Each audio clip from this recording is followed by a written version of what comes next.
Now, today's stage is the longest in the race, 222.5 kilometres, and in the same way that Warren Barguil was confirmed as King of the Mountains when Alexei Lutsenko wiped out the points at the top of the Col du Vage yesterday, Michael Matthews will be untouchable in the green jersey once today's race is through the intermediate sprint at 86 kilometres to go, so long as Andre Greipel doesn't take maximum points, that is.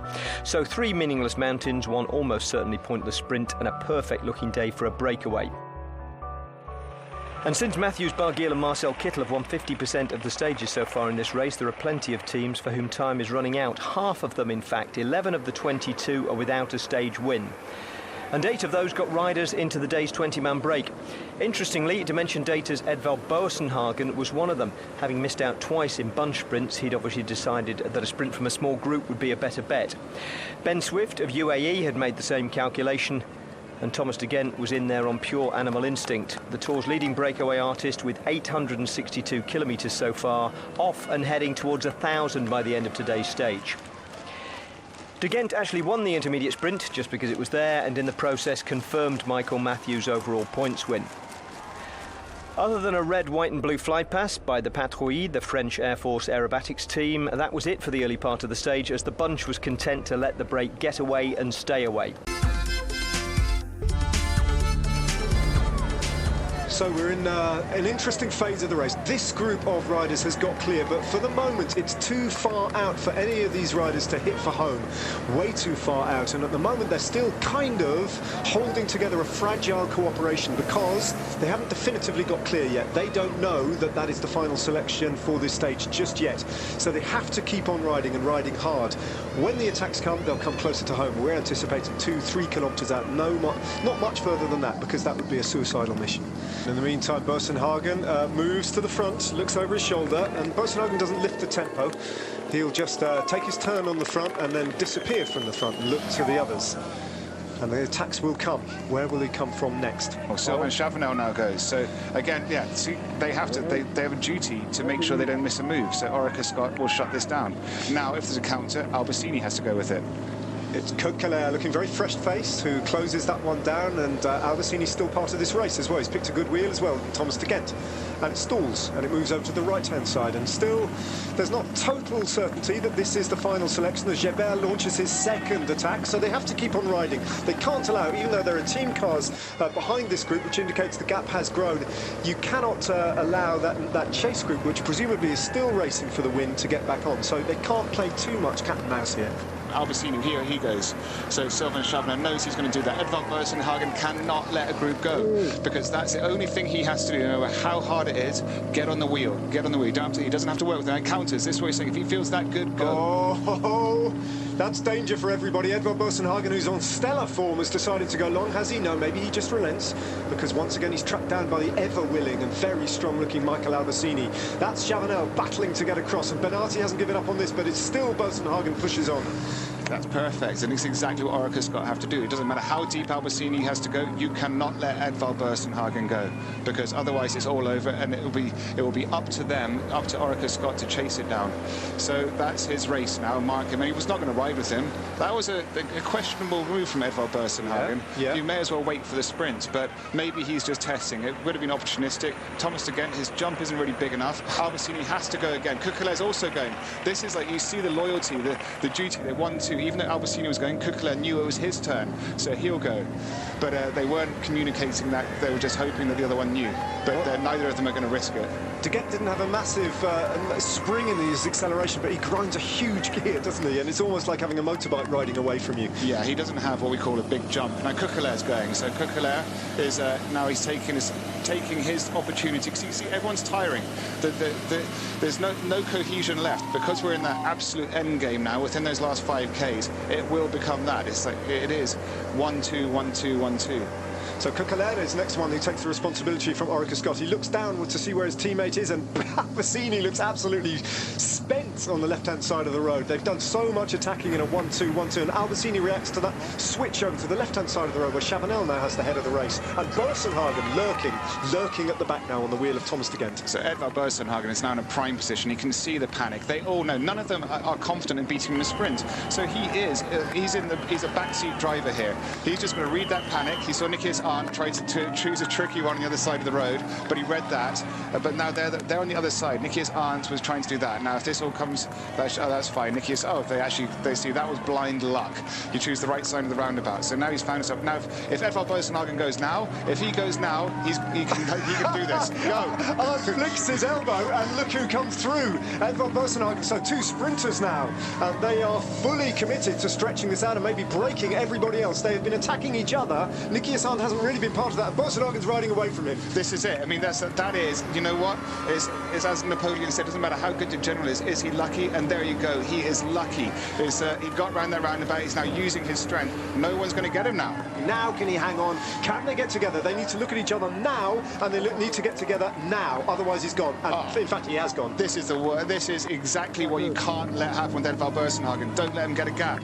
Not only is he a sprinter, he's a brilliant time trialist. He can do everything. I mean, he can't do the high mountains, and he was in the driving seat, and he's using the panic of everybody else. Now look, Erica Scott, they were doing such a perfect race, and that roundabout has just set up the race perfectly. And let's be honest, Edvald Boassenhagen deserves a bit of luck, and he just got it, and he hasn't hesitated, and he's taken it. Well, that was extraordinary, and that shows you what the detailed and in-depth reconnaissance might do for you in the final few kilometres, because the right-hand side around the roundabout was the race-winning side, and the left-hand side was the wrong side.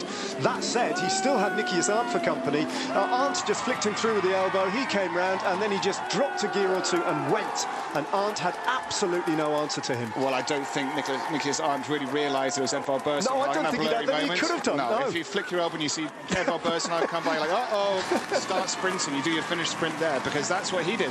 I think it was when Edvald Boassenhagen looked under his arm and realised they chose the right side of the roundabout, had a gap, and it was a gift to him. Well, is it over? That is a foreshortened shot, so I don't think we should read too much into that. Arndt hasn't given up, and maybe, just maybe, Boassenhagen is tiring a bit through the kilometre arch, go the rest of the race. But as you can see in the distance, it's just 2 dots, and this is the first dot on the road. Edvald Boassenhagen, that's not a grin of delight just yet. He's still got one big left-hander, and then he'll line himself up for the finishing straight. There we go. Edvald Boassenhagen is looking at he's actually got one more turn to come. This left-hander will be the one that takes him into the finishing straight, and Arndt is still, 100 metres further back down the road. Oh, he's got this, and he deserves it. He's one of the most popular riders in the peloton. He had the weight of all those mistakes on his shoulders and that bad luck, and he's ridden it. He deserves this. It's one thing to be a race favourite, it's quite another to step up and to justify their favouritism. Team Dimension data, shorn of Mark Cavendish, and with a Steve Cummings who has misfired so far, have found their answer. And it has the shape of Edvald Boassenhagen. His margin of defeat has been so slight, it's been painful to watch, but this was a trouncing.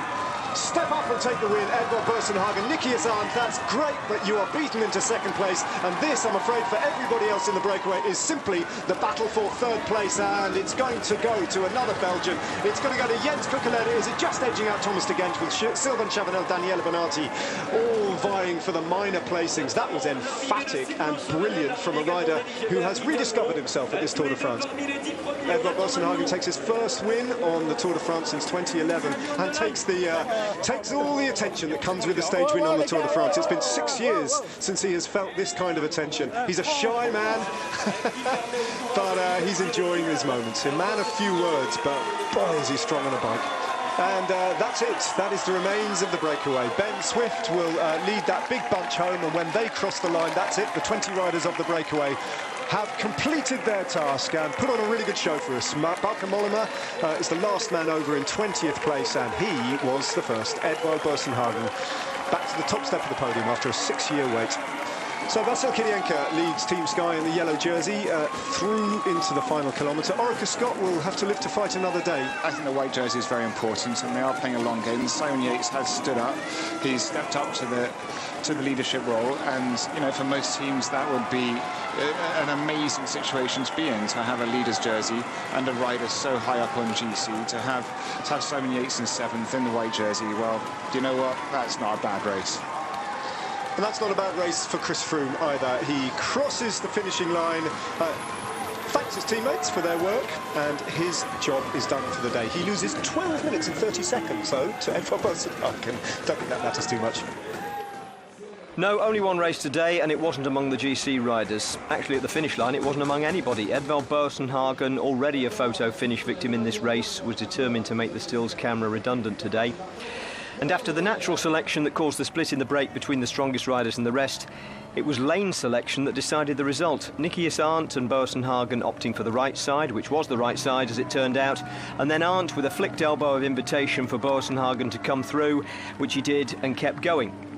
The roundabout 3 kilometres out was a key moment. You went the correct way round, the short way round. Apart from Nikias Arndt, everyone else went the long way round. Had you reconned? Did you have information, or was it the toss of a coin?